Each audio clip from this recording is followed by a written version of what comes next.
Na društvenim mrežama brojni sportisti i prijatelji opraštaju se od Uroša Stefanovića, MMA borca koji je ubijen u Sačekuši, koja se sinoć dogodila na Detalinari u Novom Sadu, kada je, kako se sumnja, pokušana likvidacija Gorana Kovačevića Goranca, muškarca dobro poznatog policiji. Stefanović je radio kao telohranitelj Goranca i u pucnjevi je skočio da ga zaštiti i to je platio glavom. Prijatelji ubijenog MMA borca i sportiste kažu da je Stefanović uvek važio za odvažnog, dobrog i poštenog momka. Uroš je bio divan dečko, izuzetno dobar prijatelj i cenjen borac. Bio je multitalentovan i mogao imati svijetlu budućnost.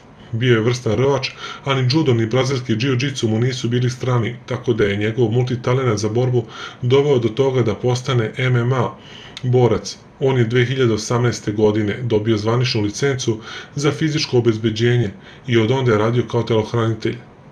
To mu je praktično bio dodatni izvor prihoda da bi mogao da se posveti vežbanju.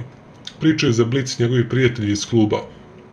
Kažu da se Stefanović nikada nije bavio nikakvim mutnim radnjama, niti da ima bilo kakav dosije, kao i da je njegova jedina veza sa kriminalom bila upravo to što je čuvao Goranca. Njegov prijatelj i momak sa kojim se borio i sa kojim je trenirao, Radovan Rašo Obradović, opraštajući se od Stefanovića, napisao je na svom Facebook profilu: "Momak koga sam voleo, sa kim sam trenirao i radio i otišao. Zaovek će biti u mom srcu, jer je bio jedan od retkih, srčan, hrabar i beskrajno dobar i pošten. Najiskrenije saučešće porodici. Ovaj gubitak je nenadoknadiv. Volite brat zaovek."